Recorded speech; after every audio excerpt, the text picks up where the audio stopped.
Hey there, history buff and curious mind. Pull up a chair, grab a snack, maybe something hearty like Spartan black broth, or just pizza, it's easier to swallow, because we're diving into one of the most legendary battles in human history, Thermopylae.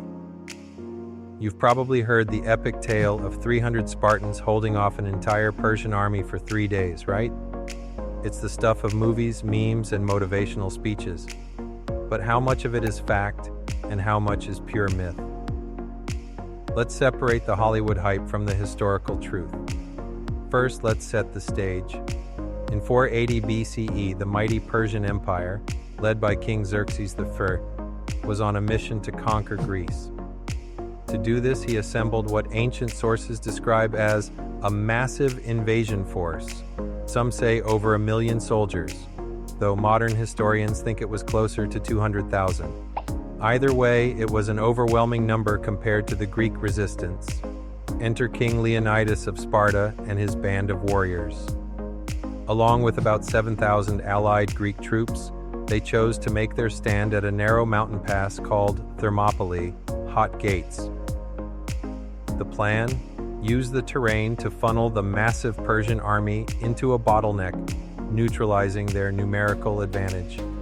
For 3 days, the Greeks held their ground against wave after wave of Persian attacks, but eventually, betrayal struck.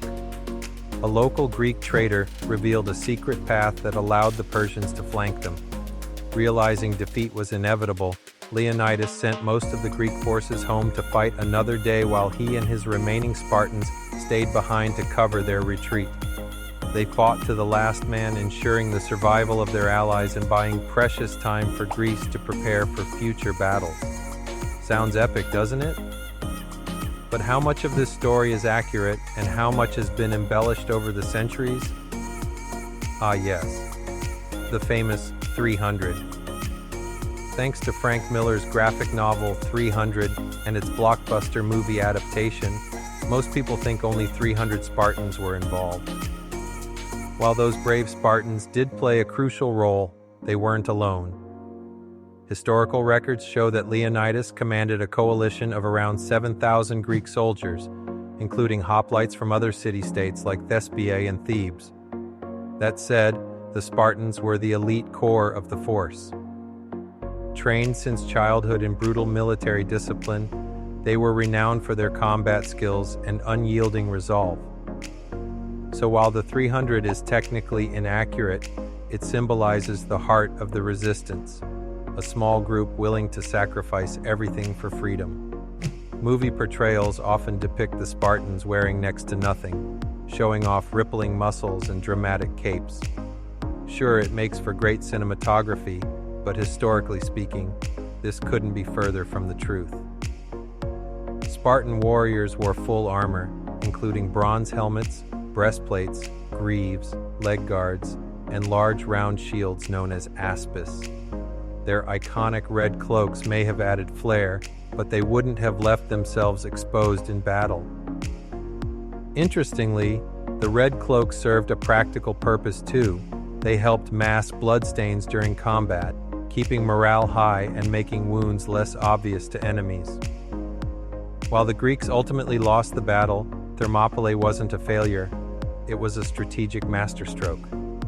By holding the Persians at bay for 3 days, Leonidas and his men bought critical time for the rest of Greece to regroup and fortify key positions, particularly Athens and Salamis.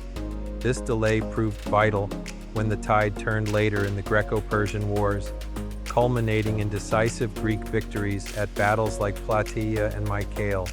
Moreover, Thermopylae became a powerful symbol of resistance against tyranny. Even though the Spartans died, their willingness to stand firm inspired generations of Greeks, and later the world, to value courage, sacrifice, and unity in the face of impossible odds. Here's where things get a little murky. According to Herodotus, the primary historian who documented the battle, not all the Spartans perished heroically.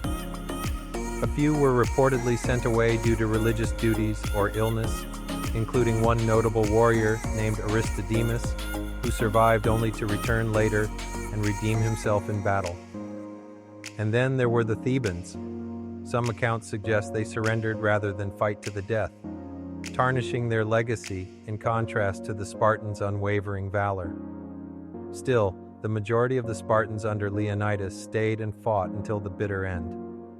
Archaeological evidence supports this, with remains found near the site showing signs of violent combat. Pop culture often portrays the Persians as faceless, barbaric invaders. In reality, the Persian Empire was incredibly advanced for its time, boasting a vast network of roads, postal systems, and multicultural tolerance.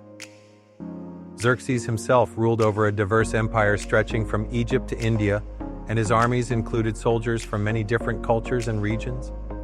That said, the Persians struggled with the tight confines of Thermopylae.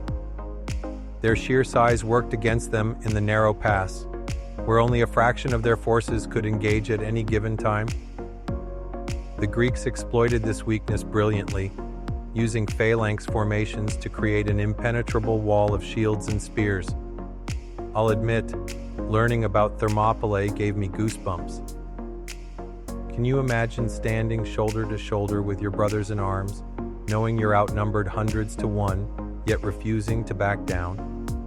The Spartans didn't win the battle, but they won something far greater: immortality. Their story reminds us that sometimes the greatest victories aren't measured in territory gained, but in the spirit of defiance and sacrifice.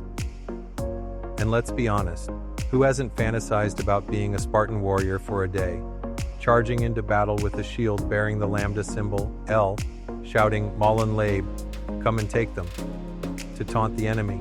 It's every action hero dream come true. So, next time you hear someone talk about the Spartans at Thermopylae, remember this: the real story is just as compelling, if not more so, than the myths. Yes, there were more than 300 fighters. No, they didn't wear capes and go shirtless into battle. But their courage, strategy, and sacrifice left an indelible mark on history, inspiring countless generations to stand firm in the face of adversity. As Leonidas might say, tonight we dine in history. What do you think? Would you have stood with the Spartans, or would you have booked it out of there? Let's chat.